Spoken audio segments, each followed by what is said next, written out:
یہ نوجوان جیسے ہی عبادت سے فارغ ہو کر بیت اللہ سے باہر آئے اسے میرے پاس لے کر آنا۔ اسے کون سی پریشانی لاحق تھی؟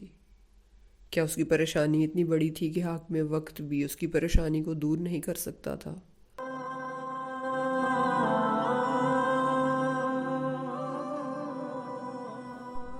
بسم اللہ الرحمن الرحیم۔ السلام علیکم، ویلکم ٹو سٹوری وڈز۔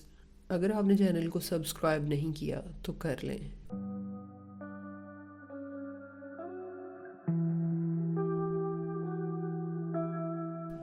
خلیفہ سلیمان بن عبد الملک بن مروان بیت اللہ کا طواف کر رہا تھا۔ اس کی نظر ایک نوجوان پر پڑی جس کا چہرہ بہت پروقار تھا، مگر وہ لباس سے مسکین لگ رہا تھا۔ خلیفہ سلیمان بن عبد الملک نے پوچھا، یہ نوجوان کون ہے؟ تو اسے بتایا گیا کہ اس نوجوان کا نام سالم ہے اور یہ حضرت عبداللہ بن عمر رضی اللہ تعالیٰ عنہ کا بیٹا اور حضرت سیدنا عمر بن خطاب رضی اللہ تعالیٰ عنہ کا پوتا ہے۔ خلیفہ سلیمان کو یہ دیکھ کر بہت دھچکا لگا اور اس نے اس نوجوان کو بلا بھیجا۔ سلیمان بن عبد الملک نے پوچھا کہ بیٹا، میں تمہارے دادا حضرت سیدنا عمر فاروق رضی اللہ تعالیٰ عنہ کا بڑا مداح ہوں۔ مجھے تمہاری یہ حالت دیکھ کر بڑا دکھ ہوا ہے۔ مجھے خوشی ہوگی اگر میں تمہارے کچھ کام آ سکوں۔ تم اپنی ضرورت بیان کرو، جو مانگو گے تمہیں دیا جائے گا۔ نوجوان نے جواب دیا، میں اس وقت اللہ کے گھر بیت اللہ میں کھڑا ہوں اور مجھے شرم آتی ہے کہ میں اللہ کے گھر میں کھڑا ہو کر کسی اور سے کچھ مانگوں۔ سلیمان بن عبد الملک نے اس کے پرمتانت چہرے پر نظر ڈالی اور خاموش ہو گیا۔ خلیفہ نے اپنے غلام سے کہا کہ یہ نوجوان جیسے ہی عبادت سے فارغ ہو کر بیت اللہ سے باہر آئے اسے میرے پاس لے کر آنا۔ سالم بن عبداللہ بن عمر رضی اللہ تعالیٰ عنہ جیسے ہی فارغ ہو کر حرم کعبہ سے باہر نکلے تو غلام نے ان سے کہا کہ خلیفہ نے آپ کو یاد کیا ہے۔ سالم بن عبداللہ خلیفہ کے پاس پہنچے۔ خلیفہ سلیمان بن عبد الملک نے کہا، نوجوان، اب تو تم بیت اللہ میں نہیں ہو، اب اپنی حاجت بیان کرو۔ میرا دل چاہتا ہے کہ میں تمہاری کچھ مدد کروں۔ سالم بن عبداللہ نے کہا،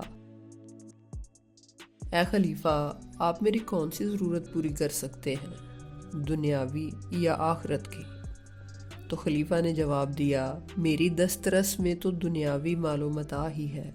سالم بن عبداللہ نے ایک بہت خوبصورت جواب دیا۔